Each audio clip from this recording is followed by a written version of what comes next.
Olympic hockey's kinda sick.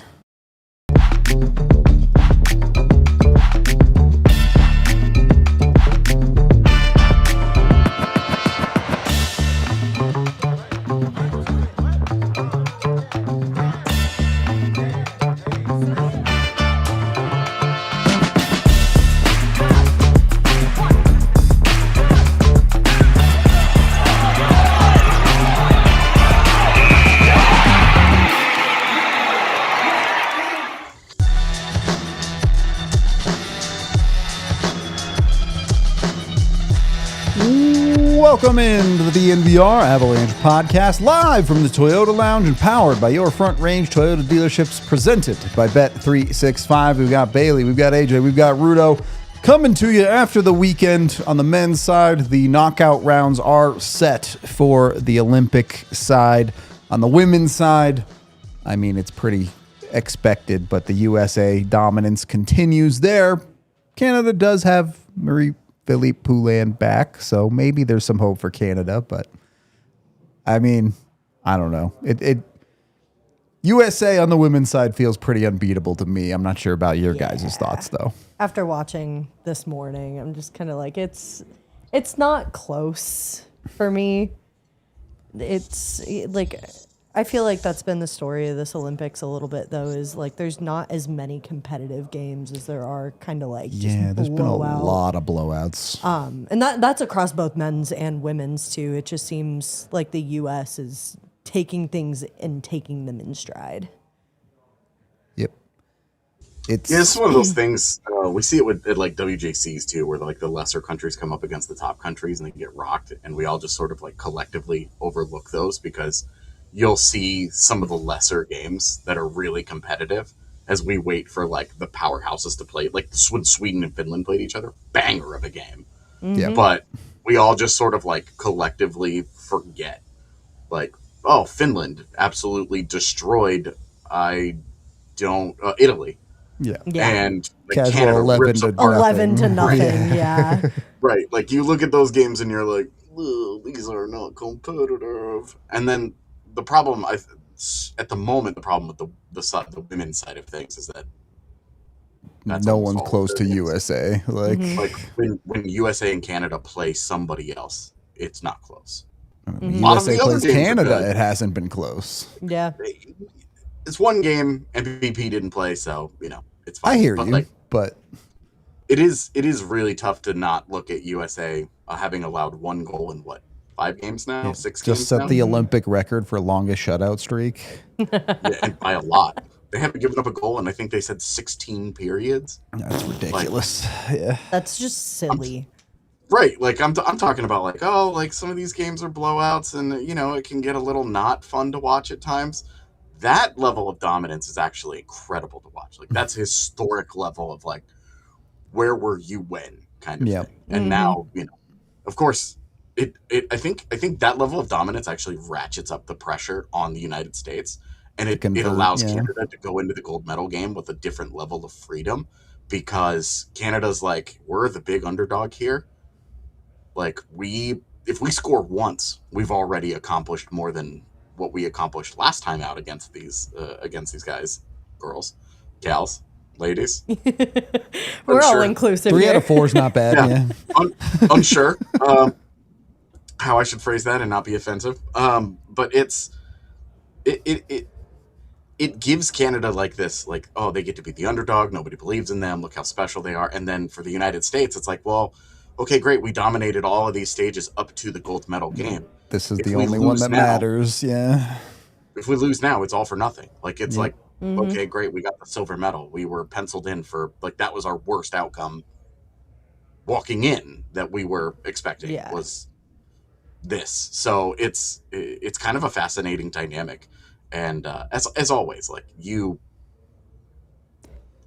if United States Canada is not like appointment viewing for you, what are we even doing here? Because I think today they were talking about it, like the last 4 gold medal games that they've played each other have all ended in 3-2 final scores.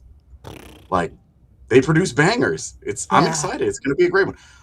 Selfishly, I would love for the United States to like 6-0, like nuke them, right? Like, yeah, this rocks. But I'm expecting it to be a great game. MPP is going to play, and she's a force multiplier for the entire team. It changes everything. I mean, There's she's out no here way breaking that- Olympic records too. Like there's right. so much like outside of the game too that it's just so exciting to watch. Yeah. Yeah. It's been a blast, and we're ramping up into that point where the men's is also getting into their knockout rounds, and all these games are going to matter that little bit more. Yeah, finally. Like, Yeah. it's been a lot Yeah. easier with them staggered. At first, I was kind of iffy about them being the men's and women's tournaments being staggered, because I was like, I'm going to be a little hockeyed out. But honestly, it's gone nice. It's actually, the rhythm of it has been nice because, I got to watch the women's play, the women's stages, and then the men started just as the women were starting to get into knockout stages. Yep. And now the women are kind of just hanging out the rest of this week. Like, A little bit. what is it, like 3 days until the bronze medal game, and then the gold medal game, I believe, is Saturday. So great. Good. Let MPP heal up. I want her 100%. I want that to be the best game it possibly can be. Yep. Health-wise. I still would like the United States to rock their shit, but you know. Don't we all? I mean, I want a good game. Yeah. If I had to choose between the two, like, as long as the United States gets a gold, I'm good. Like, I'm happy with however it goes, but a good game would be awesome. It's always rewarding, and you love, like, good high-level hockey, high-intensity hockey. It just can't be beat. It's the greatest sport in the world.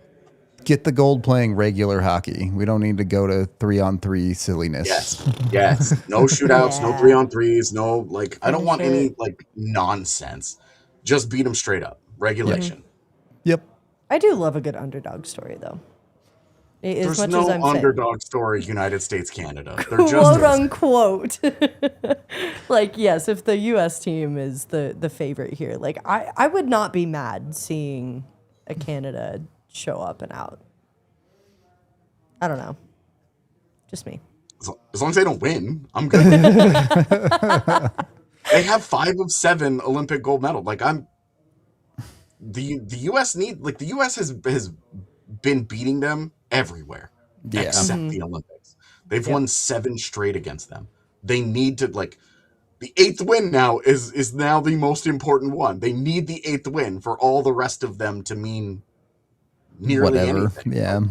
It's like, you won in the World Championships. You won the the rivalry series. Like, neat. Like, they blew Canada out in that rivalry series. They won 4. They went 4-0.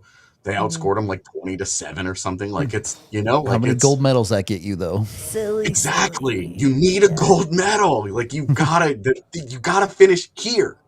Yep. Here is where you make that legacy. Like, this is where you get to stand on the shoulders of giants and build your own legacy. You become the giant. It's great. Like it's once you climb the mountain, you become the mountain. We used to talk about this with the Avalanche. Like, this is their moment. Yep. So I'm super excited for that game, and the United States better win that thing. Damn it. Hope you're right. Yeah. Swapping over to the men's side a little bit here. There's a handful of things I want to get into. Do we actually believe any upsets are possible in this knockout bracket for the men? Because I know everyone was getting hype on Slovakia in the group stages, but they still end up in the play-in round and have to do the long journey to potentially get a medal. What do we consider an upset? Like, France beating Germany would be an upset. Italy beating Switzerland would be an upset. Yeah. Latvia beating Sweden would be an upset.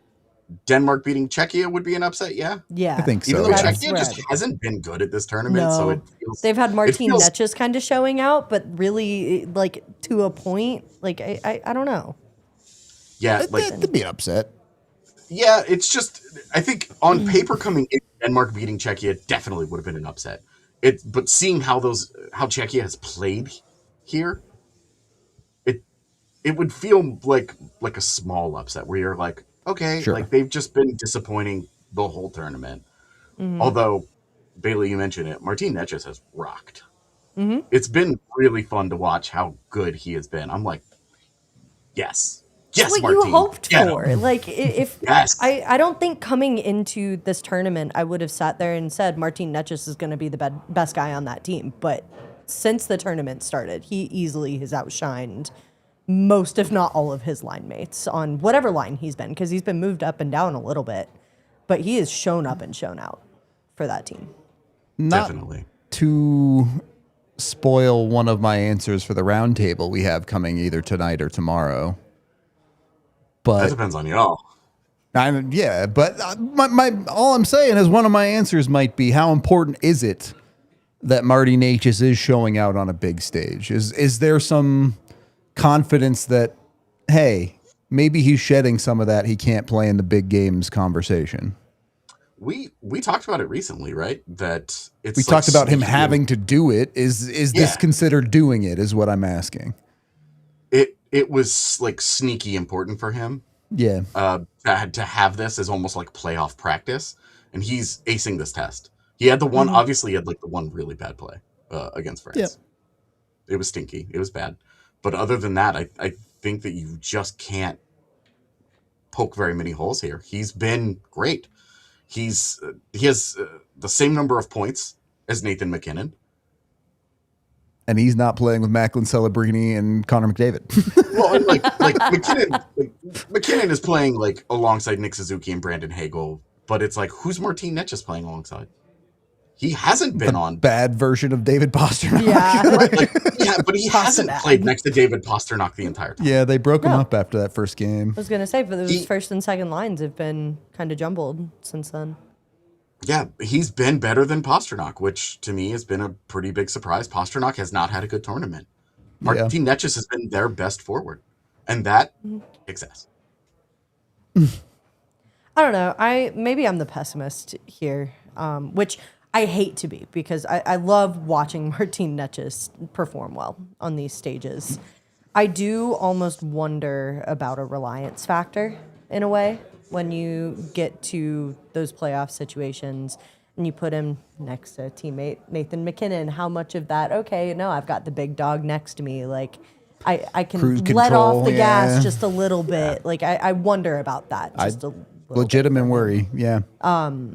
So I think this is important for him for a confidence standpoint, because he's one of those kinds of players who you look at his streakiness through the season and through playoffs, like it's bad.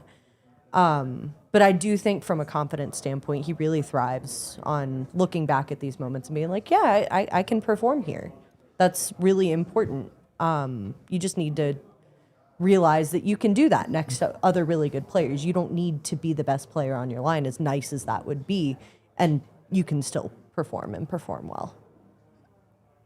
I asked this at the start of the Olympics, but I want to ask this again too now that we've seen some of the results of these games.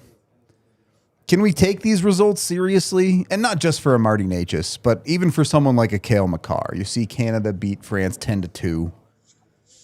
And everyone's sitting here going, oh, Makar looks so good. He looks so good. And like, yeah, he looks like he's playing great. I think there's a lot of positives to take from this. But if he looks so good against a France team that has one ex-NHLer on it, like, is that really... They have a current NHLer. They've got one. They do have one, and one ex-NHLer as well. Yeah. But my point being, looking great against that, good for the confidence, sure. But can you take that and say, hey, this should be translatable to the NHL when they start back up again? I think it's important. Like, yeah, okay. So Canada versus France was sort of like when a college football team, like a powerhouse, plays schedules, an FBS team. Yeah, like they schedule like Sacramento State or something, and like they go out there and they win 63-0, and they get paid for it, and it's like, okay, this was a fun practice. Like, that's kind of what that game was like. But Cale Makar was awesome against Czechia. He was, which was easily their biggest test to date. Mm-hmm. Awesome. So I'm all in on this. I don't care about the competition. I don't care how like how they play against specific opponents until they play poorly. If he keeps rocking and rolling, he beats it. He's great against everybody. Great. But if they get to the gold medal game and they're playing against the United States or something, and he has a bad game, it's going to feel bad. That matters a little bit more. Yeah, it's going to feel like it was all for naught. So you want to see his game continue to elevate as the stage does. So great, tore up France. Great, awesome. Needs to continue to be the man, because I think at this tournament so far, this is the Kill Makar that we've become more accustomed to seeing, and the one that we saw 6 weeks before the Olympic break was like freak Makar. Yeah. Like did Taylor steal his body? Did he get monstered? Like, it's just it hasn't been as good. Mm-hmm. And we started feeling like, is this his worst year? What's wrong with Kill Makar? How's this go? He was the last of the Avalanche to score a goal at this tournament, which is weird. There are 8 Avs, and all of them have scored a goal. Not for lack of trying. Did not have Kivi on the list to beat Kale. Yeah.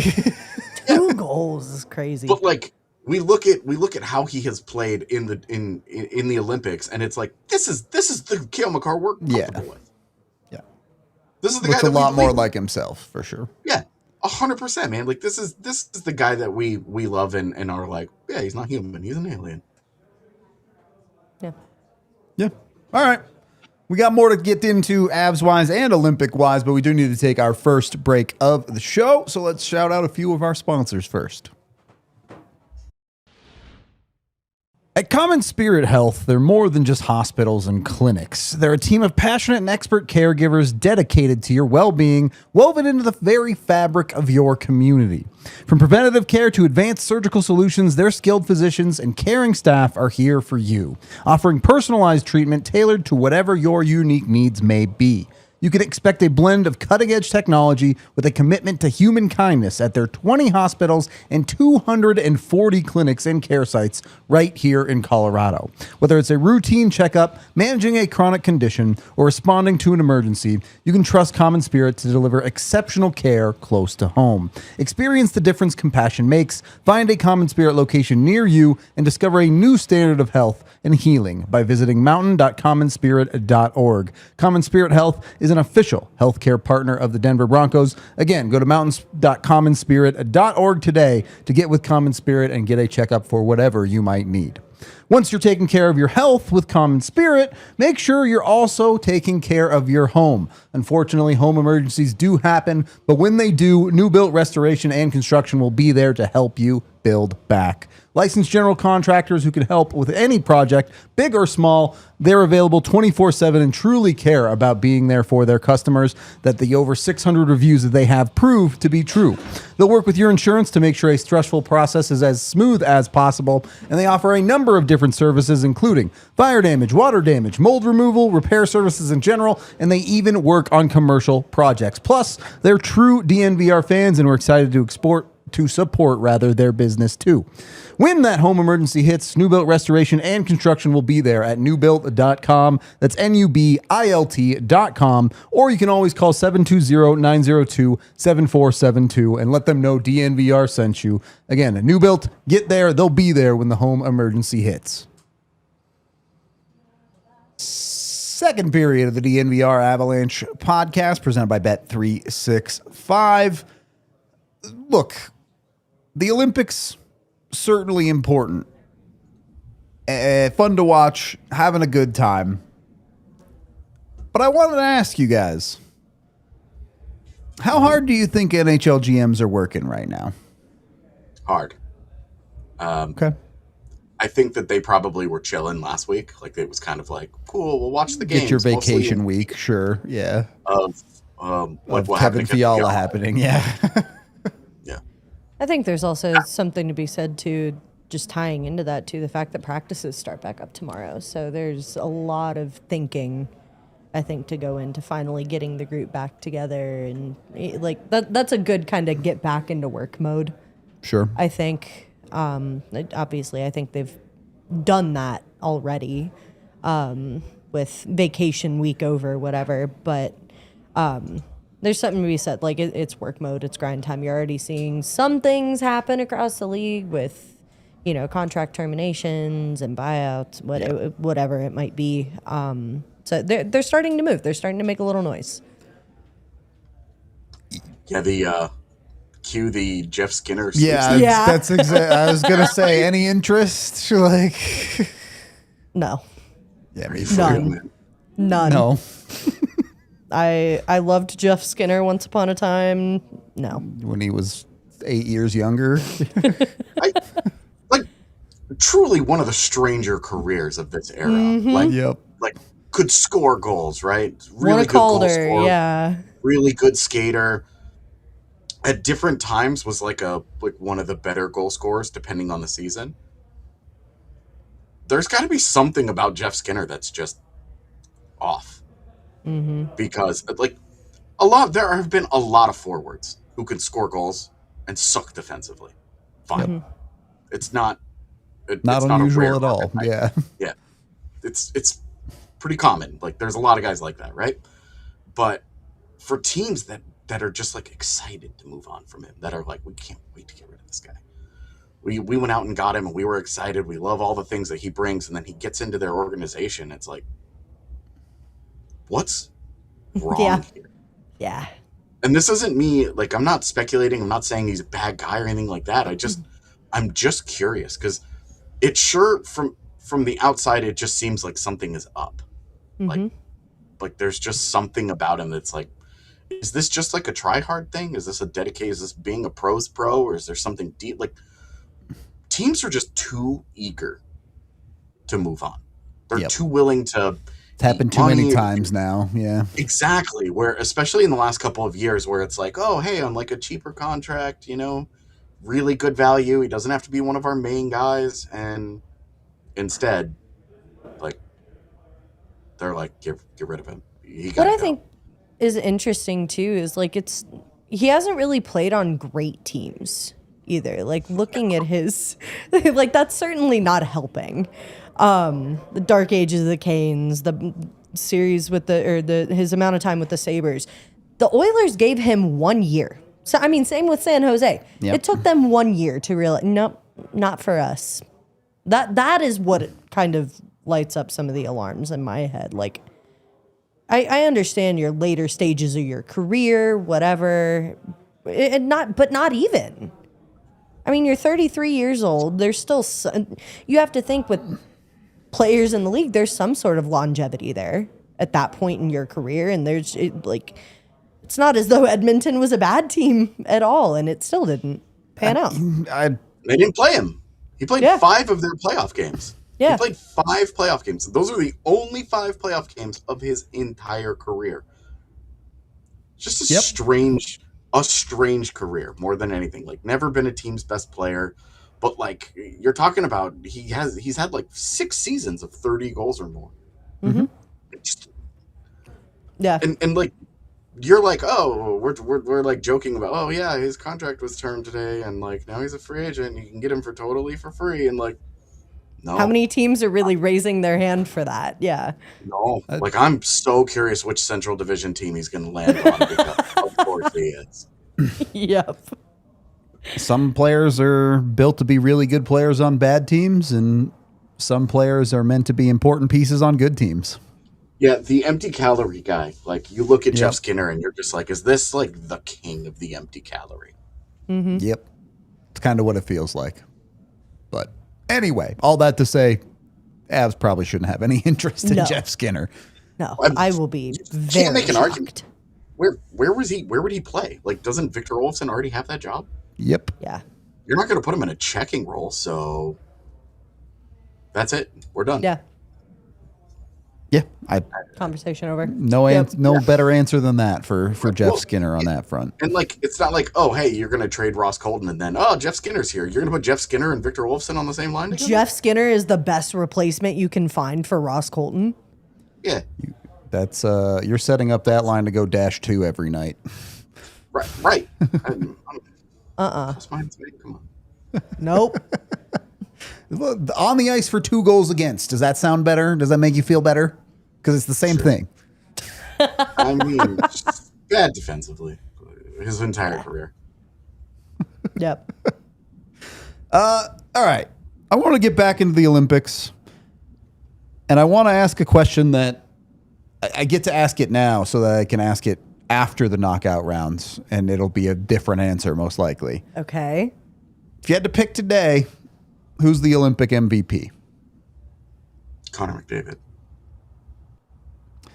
That's valid. I think that he has the most points. Yeah. If it's, I don't know, just for funsies, I think Macklin Celebrini could be in that conversation a bit. He's been really good. He's been fantastic for them. I think there needs to be a stronger conversation for Juraj Slafkovsky. Yeah, that's who I was going to bring up. He is like McDavid and Celebrini are playing together, right? Slafkovsky's backpacking that Slovakia team. Right. He has the same number of points as Sidney Crosby and Macklin Celebrini, and he's playing for Slovakia, which, like, I'm not trying to, like, slap down Slovakia. They've been great. They're competitive. I'm super rooting for them to steal Switzerland's thunder as my my dark horse. That's fucking awesome. But, like, you go down the list of the top 10 scorers in the Olympics right now. We'll do top 9. I'll just read them off real quick. McDavid, Celebrini, Slafkovsky, Crosby, Matthews, McKinnon, Necas, Raymond, Tkachuk. Mm-hmm. I'm not even going to say Slafkovsky's the one that doesn't belong. He's a 1-1 pick. Like he's a 1-1 pick. Like but the expectations coming in, we weren't talking about that guy. Certainly when you look at his career so far, not that he's been quietly great this year, but right. Very good on a very fun Habs team, but like he's overshadowed because of the role that he's been put in. And now Slovakia is like, hey, we want you to be our star. And he goes, bet. Yep. And he has been. No problem. No problem doing it. He's been fantastic for them.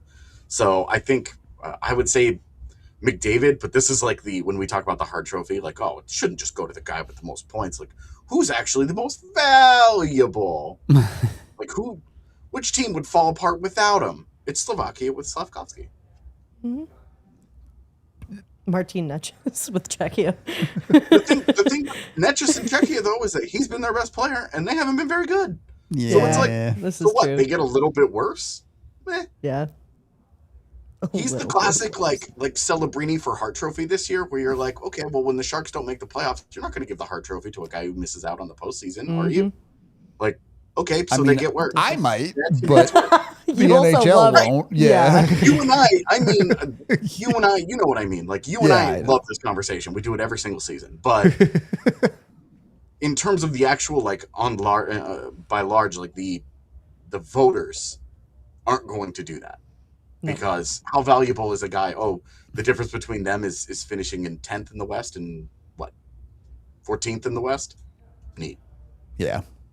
13th, 12th? I don't know. Interesting that we sit here today and we're not really considering any goaltenders. No. For Olympic MVP. Nope. Yeah. I just don't think there's been that kind of performance yet. No, right? I agree. It's just, with the knockout rounds coming up, it's going to take some goaltending if you want to see some upsets, if you want to see somebody steal a game. I mean, who would be the front runner for that? I don't want this are you going to give it to Jordan Binnington? No, this is not a bit, but Giannoni from Switzerland has actually been the only fantastic. one that crossed my mind was Giannoni. Slovakia's goaltender, whose name I still cannot pronounce. No, not going to try. That's straight up negligence on my part, and I apologize. But he would also be in that conversation. Okay. You can't really consider either of those until they start winning knockout rounds, though, right? Like, it's just what it's going to take for a goaltender to get into that conversation. Is a game that matters is going to have to get stolen. You need to get competitive games out of teams before that conversation starts to happen, I think. Yeah, for sure. Yeah. So, but like Giannoni has allowed 3 goals in 3 games on 59 shots. Pretty good. It's pretty good. All right. I mean, even UC Saros, he's allowed 4 goals on 74 shots. Like, he's been really good. They all came in 2 games, I guess. Tiff in the chat has actually made a great point here. The Aaron Frankel on the women's side, the shots on goal have been so dominant that it would be really hard to give it to her. But like, what is she at 5 shutouts now? Yeah. Yeah. Pretty She's gonna good. finish with more shutouts than anybody else has goals scored in like individual. Like That would be really fun. it's a fair conversation to have. But yeah, it's just been too lopsided for me to be like, oh, well, had she allowed one anywhere along the way, they would have won 5-1 instead of 5-0. Yeah. Is that Make her look human just a little bit. Yeah. But if she goes out and she has another shutout against Canada, I agree. I'm giving it to her. There you go. Well, as long as MPP doesn't get it, we're good. All right. Don't anger Tiff. If MPP gets it, that means U.S. lost. That's all. The Swiss goalie for the women's Swiss goalie has also been fantastic. I think the first I saw it today, the thing that popped up said the first ever 40 save shutout. Wow. And then today, I don't know where the game is at now, but I know today she was once again standing on her head against Canada. As she should. As she has to. No other choice. Yeah. All right, we do need to take our second break of the show here, but we can get back into the Avs, guys, after the break. Let's hear from our sponsors.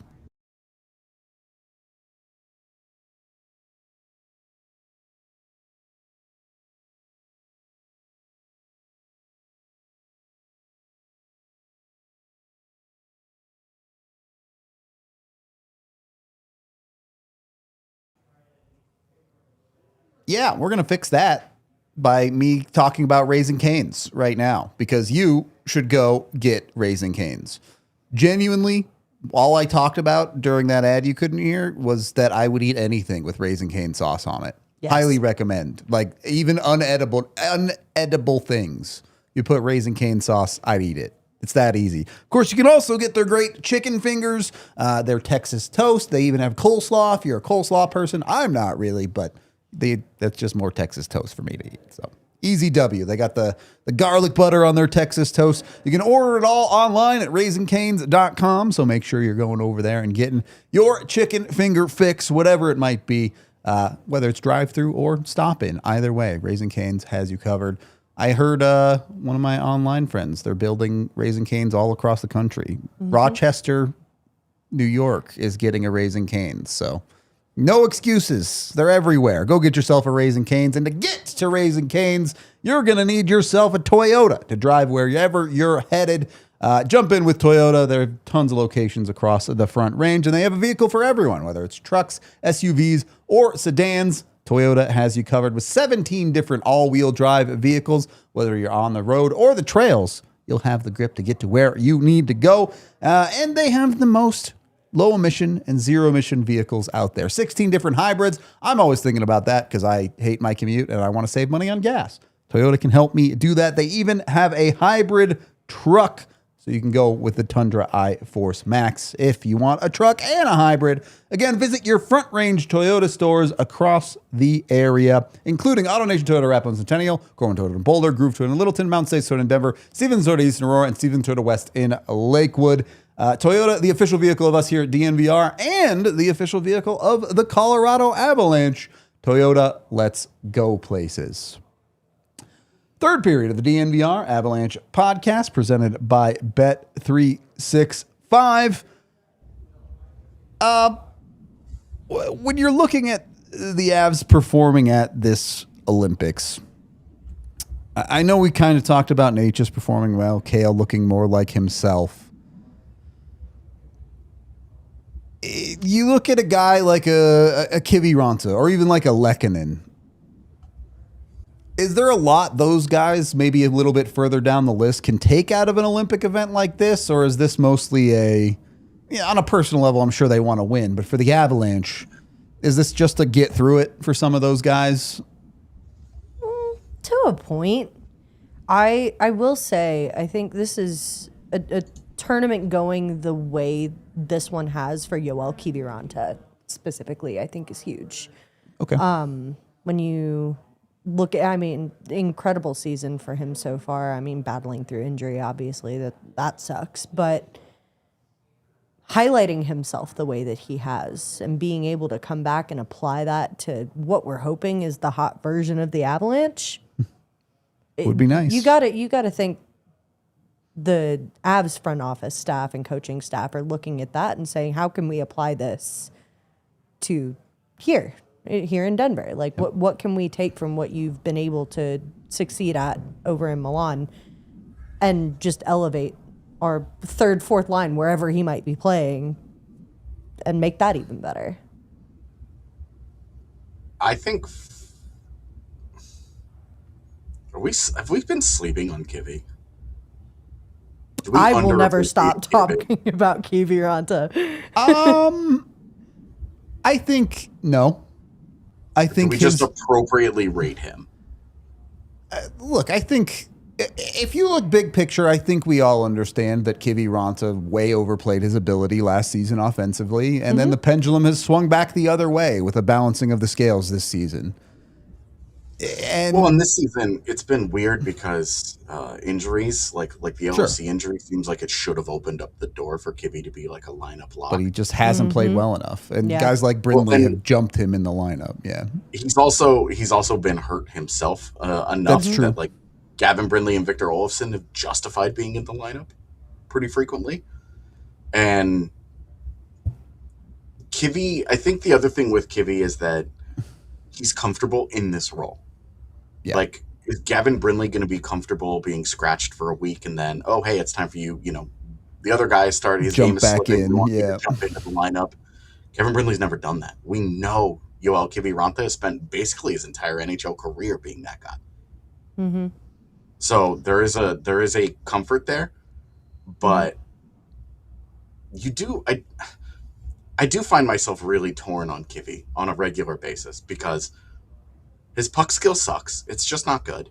But he plays with so much heart. He plays the right way. He doesn't have any size to speak of. He's a tryhard, though. He absolutely maxes his game out. His skill set is maxed out.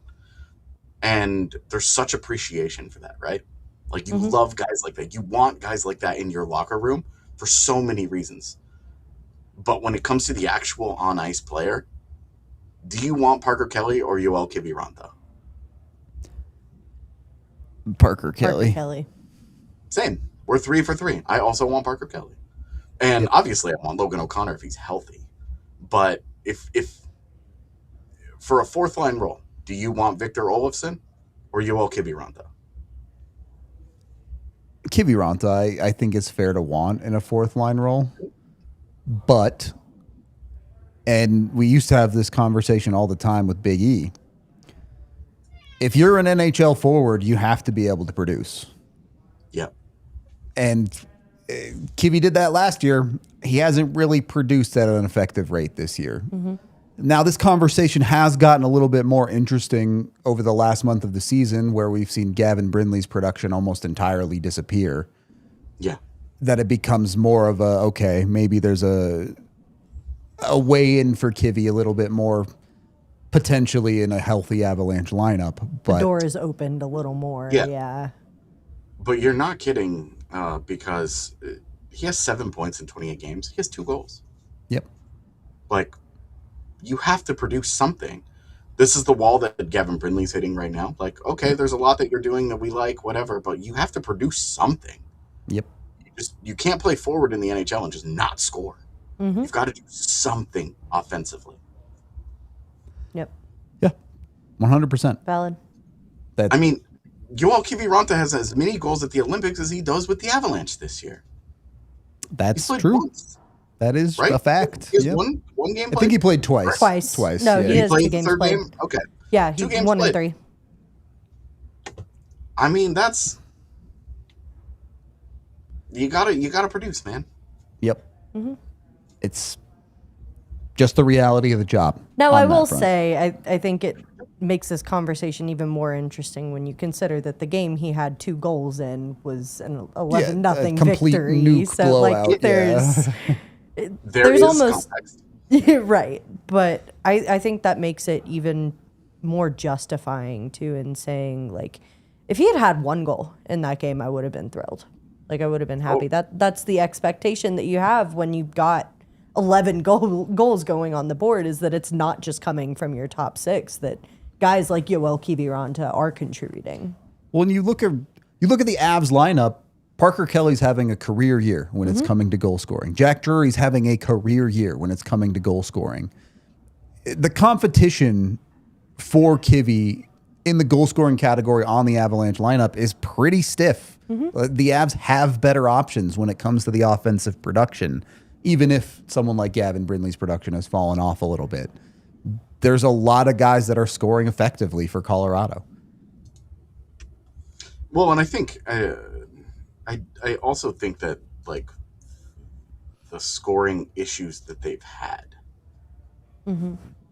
over the last couple of weeks of pre-Olympic break, obviously they're not playing right now.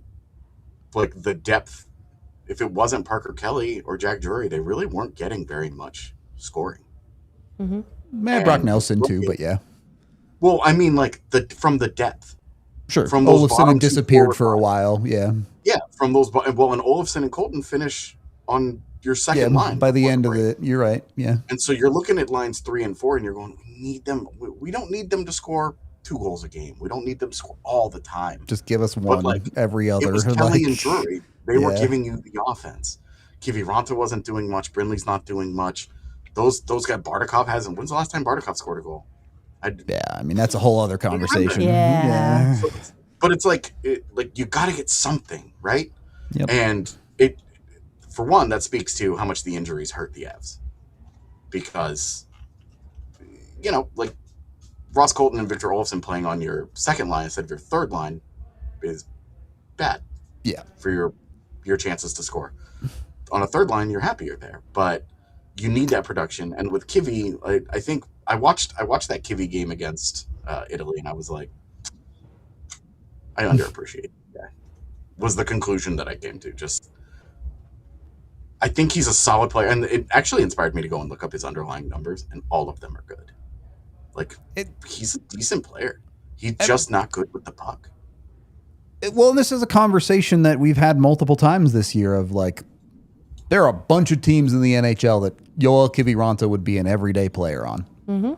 But when you're talking about a team going all in for trying to win a Stanley Cup this year, that lineup gets crowded fast. And the NHL has always been a league of what have you done for me lately? Yeah.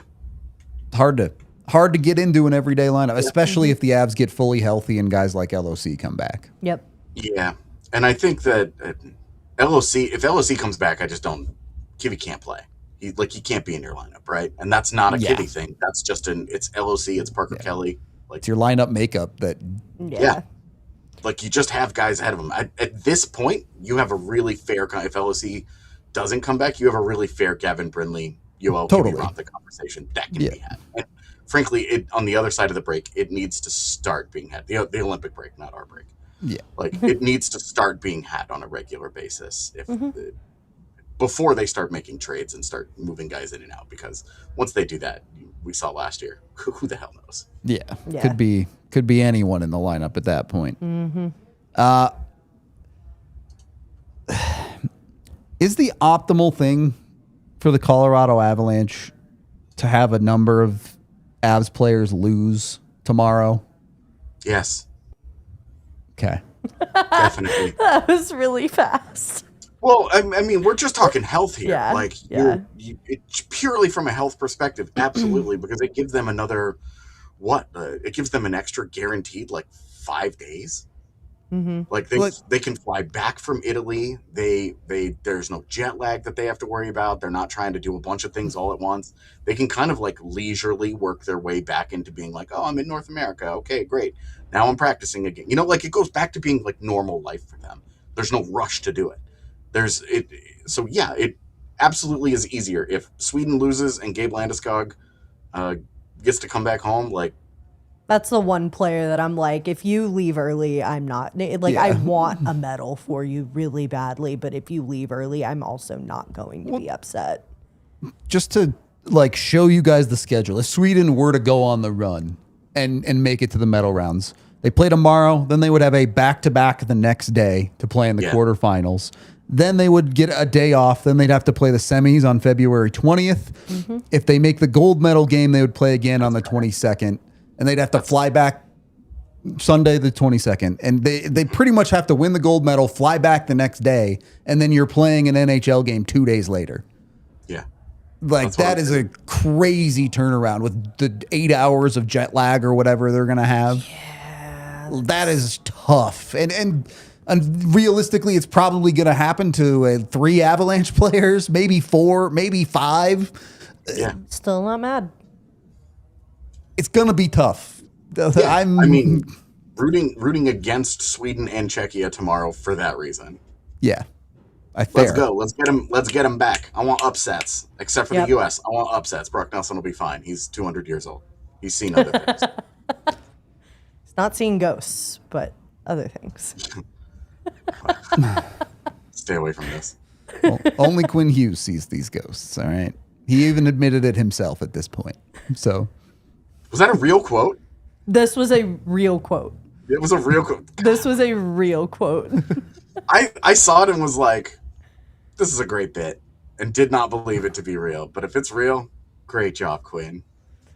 Way to He had lean the into glasses on so he couldn't be accused of staring off into space during interviews. get the NHL players outside of the NHL. You get fined for saying anything, and look at the fun they get to have. Yep. All right? Yep. So good. Yeah. I don't know that anyone will really care about this, but the French player that Tom Wilson fought got suspended for the rest of the Yeah. Olympics, which, like, fun words to say. That's really one game that France is about to lose tomorrow is what he's suspended for. Yeah. Also, not suspended by IAHF. Yeah, by the French committee. France. Yeah. Yeah. They were like, This was against our values kind of suspension, like being proactive kind of choice, which, okay. I found it a little odd, to be honest. Yeah. But That's where I was What? kind of like, that's really evident of the different standards that each, I guess, country holds their players to. yeah, I Yeah. just don't know what the point was. Like, why bother? you're right. I don't, just kind of some weird news that I wanted to touch on. The only thing the Absosphere really cares about is Nathan McKinnon's okay. So Yeah. all good. Yeah. That was, I was happy to see that. I'm a little shocked, if I'm going to be honest, with the way that it kind of looked in game. Like, it looked a lot more serious. He's just Superman, I guess. Must be nice. Must be Must nice be nice for to be Nathan Superman. McKinnon. Was it nice to be Superman? He seemed lonely, really lonely. He was This is sort just of dating proving my Lois point, then. Lane. Like, it's fine. Yeah. Was he really that lonely? To be fair, I have not watched a Superman movie in a decade, so I have no idea what he... He literally hung out in a place called the Fortress of Solitude. Yeah, but he's doing that by choice. Yeah. That's because he can't make friends. Okay. I want to ask a weird question that I think I probably already know the answer to, but what's been more fun for you guys to watch? The Mac line or Nathan McKinnon kind of showing up the rest of his line mates on the second line? Oh, the Mac line for me, for sure. Yeah. McKinnon's whatever. Honestly, their power play has been fun because it's been nice to feel. That's true. Yeah. It's nice to feel electric and excited about seeing a power play and not Right. dread. I'm not, So- I'm not dreading, like, okay, I can go I mean, make food, get water. I This is think about the pointless next 2 2 minutes. minutes as pure rage bait, and I just think about them as like, I'm going to see something cool here. So that's been fun. it's almost exhausting to watch their power play because you know the feeling everyone used to get every time Cale Makar touched the puck on the power play before all this horribleness? That's every player on that power play touches it, and you're like, oh, what's going to happen Yeah, next? yeah. Then they pass it to Crosby, and it's like, oh, over to Celebrini. Oh, what's he going to do? Like, by the end of it, I'm like, It's like sitting after vacation, going back to work, and like all of a sudden you go back on whatever, and I'm like, I'm just tired. This is great, but I'm tired. Yeah, their power play is rolling at a cool 44.44%. Pretty Ah! Whoa, what's the Avs net power play percentage? 10. 9? It's like 10.0 10? or something. Yeah. All right. I was really hoping it was going to drop below 10 so I could just single digits is all you got to get into. It could be. It might be a rounding error. It might be a 9. Yeah. Let me look. Let's see. I got to sit in here. So close. 10.1. Damn it. All right. There's the chance. Well, game 1 coming out of the break. Yeah. We know that they'll get there. It's fine. Yeah. It's fun to watch them rock right now. With tired stars, that power play is about to go over 6 on the first game. Can we be real here, though? Like, what have we really learned about watching the power plays at the Olympics? It's not the Avs players, it's how the Avs are utilized. And number one, put freaking Marty Necas on the half wall. Yep. That one-timer is awesome. He rocks. Nathan McKinnon's not over there having success. Don't mess with that. Like, stop trying to force this. Put Marty Necas there. It's so frustrating too, because with as much as McKinnon practices that, like with all the, I mean, talk about all the practices he's missed, whatever, and all the optionals, but the practices that he's there for, the morning skates that he is present for, dude is practicing the heck out of that. And for what? He almost has a mental block. When you watch him get into games and you watch him load up for that one-timer and then he doesn't actually take it for the third time on the same power play. And then you're like, okay, here we go. Here's the backhand sauce attempt through the middle of the ice through 3 sticks that's going to end up getting broken up. And it's a 3-on-1 the other way. Yeah, right. Like, I really do, we joked about, hey, they're going to come back from Team Canada with all the power play secrets. I really do hope Nathan McKinnon has recognized maybe I should go to the front of the net. Yeah. Maybe I should get to the middle of the ice. That's his new role. Yeah. It's crazy because it's like, maybe, man. Like, maybe the key is Necas needs to be on that half wall. I will staunchly believe this. But how to use Nathan McKinnon, maybe put him in front of the net. He plays with power. He's good with the puck. He's got great hands. We know that he can finish around the net. Like, he just doesn't do it very often because he doesn't need to. Yep. But it's like, maybe we need a more creative out of the box solution of like, go put this guy right around net front and let him do this. And I think about as creative as we've seen during this tournament too, we don't generally get used to Nathan McKinnon as a very physical guy either, but we've seen quite a bit of that this tournament, which has really embraced. I'm going to run people over. It's been fun to watch. Don't get caught along the boards with me. Or don't get caught in front of the net, wherever it might be. Like, he's shown, if you want to enter some sort of 50-50 situation with me, you want to battle for a puck, you're not coming out of it. Good. That's been really fun to watch. That is his role with the Avs, but if that's something else that he's taking away from this, cool. I agree.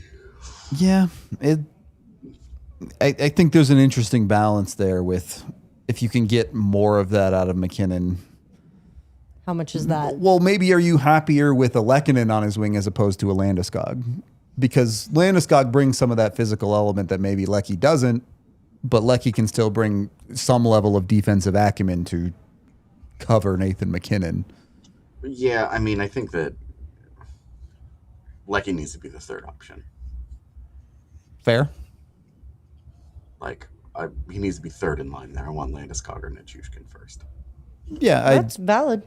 Nichushkin then, if you want to not pick Lecky, fine. My point is, they were playing Landy with the top line guys before he had his injury. Yeah. For that reason. Does a physical Nathan McKinnon open that conversation up to other players a little bit more? That's all. Yeah, just let him beast out. Okay, I'm down. Yeah. I just say, like, I do wonder where the line is for him, though. When you look at offensive production, he's one of the players. I just rely heavily on if he's going out and hitting players, how much of that is taking away from, open net, let me shoot and score.